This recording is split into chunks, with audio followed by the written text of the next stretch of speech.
So in 1998, we had this idea to go and put a live web camera on a waterhole somewhere in the Sabi Sands next to the Kruger National Park.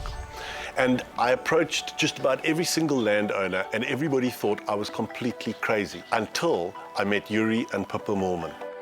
Graham presented the idea of a live camera in the bush, and also said that many other people had turned them down on this particular idea. We thought it was definitely a fun idea and a worthwhile thing to experiment.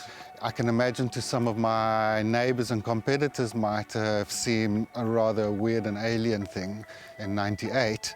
From our point of view, it didn't seem like there was much to lose, and there was much to gain.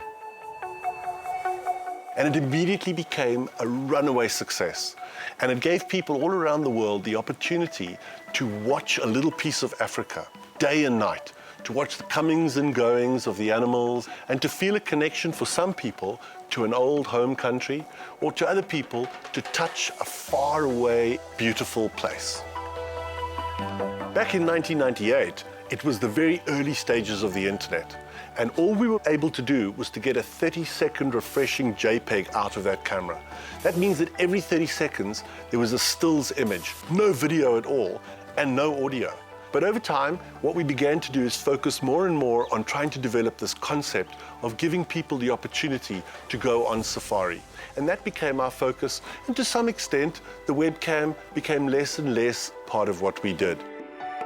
But it was still super important. So many of our viewers want to stay connected to Djuma and to this place and these animals 24 hours a day.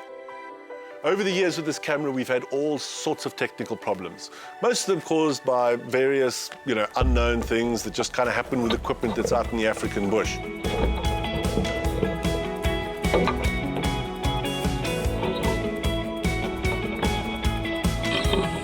It just keeps you on your toes. It's never been boring. It's 21 years now, and there's still new stuff happening all the time. This is unscripted. Nothing happens for a long time, well then nothing's happening for a long time, and then what happens is live. Even though we live just 500 meters up this hill, we still put the camera on to see what's happening. Absolutely, we watch it ourselves. We now find ourselves in a situation where we've got fiber optic cable down there, broadband internet access that can get the stream out. We've upgraded to high definition. We've used infrared at night. We've got a beautiful picture with great sound nowadays. And I'm sure that one day we'll see it developing into a 4K camera with a 40 times zoom, and maybe even more than that. One thing for sure is we haven't seen the best out of this camera yet.